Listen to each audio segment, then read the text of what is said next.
নমস্কার বন্ধুরা, ভদ্রসহ study centre চ্যানেলে তোমাদের স্বাগতম। আরআরবি এনটিপিসি নতুন নিয়োগ 2025, যার জন্য অফিসিয়াল নোটিশ জারি করেছে, যার জন্য তোমাদের গতকাল আমি সেই ইনফরমেশন দিয়েছি। আজকের ভিডিওর মাধ্যমে তোমাদের কোন জোনেতে কত ভ্যাকেন্সি আছে সেটা তোমরা জানতে পারবে, একদম অফিসিয়ালিভাবে তোমাদের দেখানো হবে।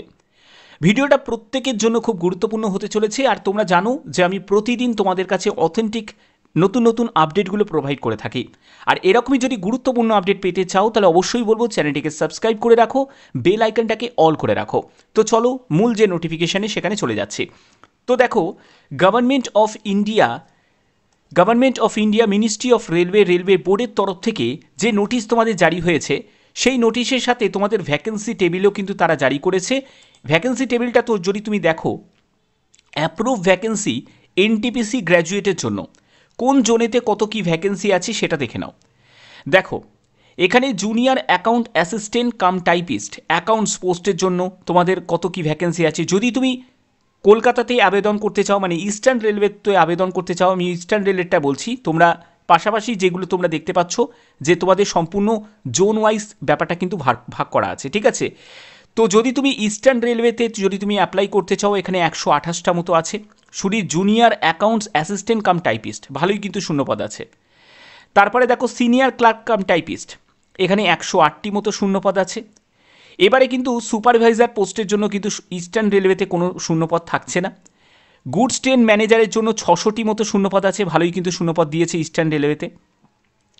ট্রাফিক অ্যাসিস্ট্যান্ট এই পোস্টের জন্য কিন্তু শূন্যপদ থাকছে না। স্টেশন মাস্টার এই পোস্টের জন্য 170টি শূন্যপদ আছে। ওকে, তো টোটাল 1006টি মতো শূন্যপদ আছে ইস্টার্ন রেলওয়েতে।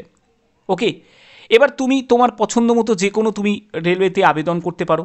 যারা যারা তোমরা ত্রিপুরা থেকে বা আসাম থেকে বিলং করছো, তারা যে আবেদন করবে তারা তোমরা এনএফআরে আবেদন করতে পারো, মানে নর্থ ফ্রন্টিয়ার রেলওয়েতে আবেদন করতে পারো। সেখানে তুমি গুয়াহাটিতে পাচ্ছ। তো সেখানে দেখো তোমাদের যে জুনিয়র অ্যাকাউন্টস অ্যাসিস্ট্যান্ট কাম টাইপিস্টের জন্য 17টি মতো শূন্যপদ আছে। চিফ কমার্শিয়াল টিকিট সুপারভাইজার কিন্তু এখানে 2টো মতো শূন্যপদ দেওয়া হয়েছে, এটা খুব ভালো একটি পোস্ট। এবং সিনিয়র ক্লাব টাইপিস্টের জন্য 27টি মতো শূন্যপদ আছে। তারপরে হচ্ছে তোমাদের গুডস ট্রেন ম্যানেজারের মতো জন্য 15টি মতো শূন্যপদ আছে। ট্রাফিক অ্যাসিস্ট্যান্টে কিন্তু এখানেও নেই। ট্রাফিক অ্যাসিস্ট্যান্টে শুধুমাত্র তোমাদের কোনো জায়গায় কিন্তু সেরকম শূন্যপদ কিন্তু দেওয়া নেই। আচ্ছা, মেট্রোতে শুধু 59টা মতো কিন্তু শূন্যপদ দেওয়া আছে শুধু মেট্রোতে। স্টেশন মাস্টারের জন্য 16টি মতো শূন্যপদ আছে এনএফআরে। ওকে, তো এই হচ্ছে মেন ব্যাপার। তোমরা যে কোনো একটি সিলেক্ট করতে পারো, যে কোনো জোন তুমি এখান থেকে সিলেক্ট করতে পারো। যে জোনেতে তুমি মনে করো যে এই জোনেতে আমি কাজ করতে পারবো, তাহলে সেই জোন তুমি এখান থেকে সিলেক্ট করতে পারো, ঠিক আছে। এবার যারা যারা সাউথ ইস্টার্ন রেলওয়েতে, যারা মনে করছো যে সাউথ ইস্টার্ন রেলওয়েতে স্যার অ্যাপ্লাই করলে কেমন হয়, তো সাউথ ইস্টার্ন রেলওয়েতেও তুমি অ্যাপ্লাই করতে পারো, যেটা আমাদের কলকাতা গার্ডেন রিচে আছে, সেটাও তুমি অ্যাপ্লাই করতে পারো, ঠিক আছে।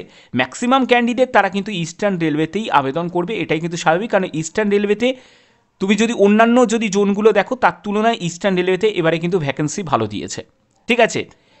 ওকে, 5817 হচ্ছে টোটাল ভ্যাকেন্সি, তার মধ্যে ইস্টার্ন রেলওয়েতে 1006টি মতো টোটাল ভ্যাকেন্সি দেওয়া হয়েছে। আচ্ছা, এর পরবর্তী দেখো তোমাদের আন্ডার গ্র্যাজুয়েটের ক্ষেত্রে ভ্যাকেন্সিটা কী দেওয়া হয়েছে। আন্ডার গ্র্যাজুয়েটে অ্যাকাউন্টস ক্লার্ক কাম টাইপিস্টের জন্য ইস্টার্ন রেলওয়েতে 78টি মতো শূন্যপদ আছে। কমার্শিয়াল কাম টিকিট ক্লার্কের জন্য সিসিটিসি, যেটার মাধ্যমে টিটিতে তুমি নিযুক্ত হতে পারবে, সেখানে 438টি মতো শূন্যপদ, এখানেও কিন্তু ঠিকঠাক আছে। তারপরে দেখো জুনিয়র ক্লার্ক কাম টাইপিস্টে কোনো শূন্যপদ নেই।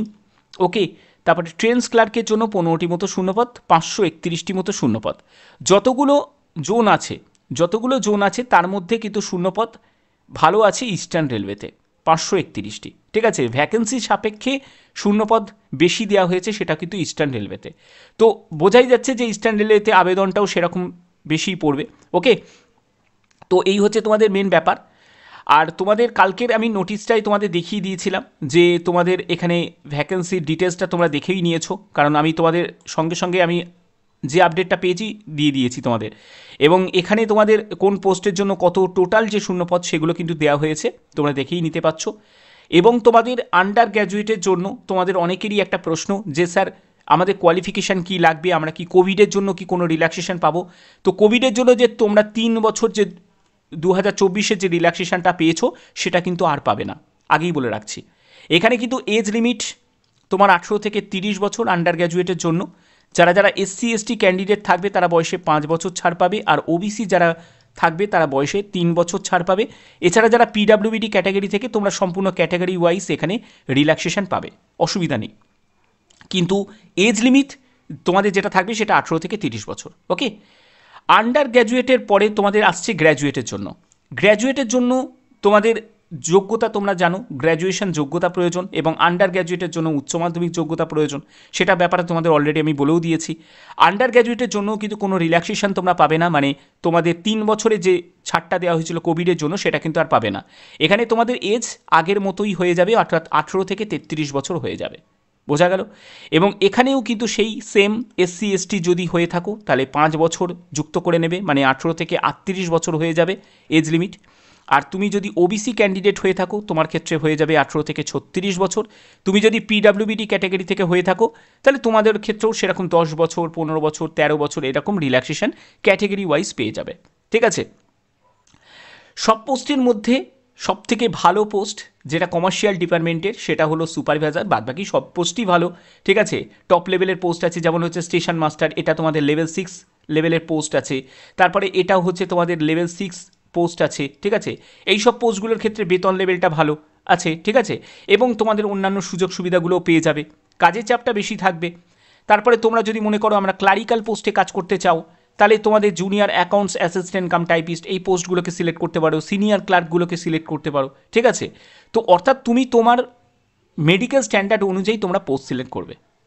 বোঝা গেল?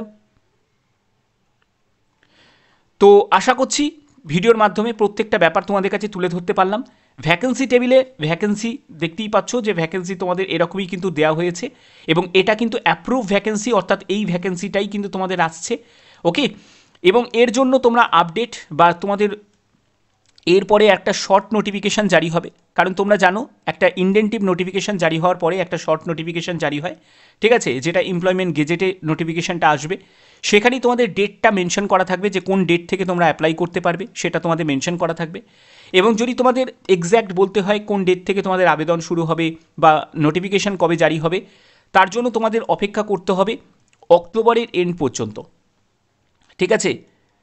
এন্ড উইক পর্যন্ত তোমাদের অপেক্ষা করতে হবে, কারণ এন্ড উইকেই কিন্তু তোমাদের অক্টোবরের এন্ড উইকেই তোমাদের একটা সম্ভাবনা রয়েছে এর জন্য তোমাদের শর্ট নোটিফিকেশান জারি হবে। ঠিক আছে? আর তোমাদের আবেদন নভেম্বর মাস থেকে তোমাদের আবেদন কিন্তু কমপ্লিটলিভাবে শুরু হয়ে যাবে। ঠিক আছে? এই হচ্ছে তোমাদের মেন আপডেটটা পৌঁছে দিলাম। এবং তোমাদের এক্সাম এই বছর কিন্তু আর এক্সামের কোনো সম্ভাবনা নেই, এক্সাম কিন্তু 2026এই হবে। ওকে, তো এই হচ্ছে তোমাদের মেন ব্যাপার। এবং এর মধ্যে তোমাদের CBT 2 এর এক্সামটা তোমাদের কমপ্লিট হয়ে যাবে। তারা এই যে আগে 2024-এর যে ভ্যাকেন্সি জারি হয়েছে সেগুলোকে কমপ্লিট করে নেওয়ার চেষ্টা করবে 2025-এ, অন্তত CBT 2টা তাদের কমপ্লিট করে নেওয়ার চেষ্টা করবে। ঠিক আছে? ডিবিও হয়ে যেতে পারে। কিন্তু তোমাদের এই যে এখন নতুন যে 2025-এর যে ভ্যাকেন্সিটা বেরোচ্ছে সেগুলো কিন্তু 2026-এ কিন্তু এর প্রসেসগুলো শুরু হবে। আবেদন তোমাদের হয়ে যাবে, কিন্তু মেন মানে এক্সাম নেওয়া বা বাদবাকি ভেরিফিকেশন করা এগুলোর প্রসেস কিন্তু হবে কিন্তু 2026-এ। বোঝা গেল? কারণ এভরি ইয়ারে যে রিক্রুটমেন্ট নোটিফিকেশান জারি করছে এটা একটা ভালো জিনিস। রেলওয়ে যে কথা দিয়েছিল সেই অনুযায়ী কিন্তু কাজগুলো করছে। বাদবাকি যা হবে, যে কোনো আপডেট হবে সেই আপডেট অবশ্যই তোমাদের কাছে পৌঁছে দেবো। আর এরকমই যদি গুরুত্বপূর্ণ আপডেট পেতে চাও তাহলে অবশ্যই বলবো চ্যানেলটিকে এখনই সাবস্ক্রাইব করে রাখো, বেল আইকনটাকে অল করে রাখো যাতে তোমাদের কাছে প্রপার নোটিফিকেশান পৌঁছে যায়। ঠিক আছে? কারা কারা চাও যে এই ব্যাপারে তোমরা একটা কমপ্লিট ভিডিও যেখানে তোমাদের সিলেবাস থেকে শুরু করে তোমাদের যাবতীয় ডিটেলসগুলো A to Z তথ্য তুলে ধরার মতো করে একটা ভিডিও তোমাদের কাছে প্রোভাইড করি, যদি চাও তাহলে ম্যাক্সিমাম তোমরা যদি কমেন্ট করো তাহলে এই রিলেটেড তোমাদের কাছে ভিডিও আমি প্রোভাইড করব, একদম মেডিকেল স্ট্যান্ডার্ড থেকে শুরু করে সম্পূর্ণ ডিটেলস। ওকে, তো আশা করছি ভিডিওটা ভালো লেগেছে। এখনের মতো এটুকুই, টাটা।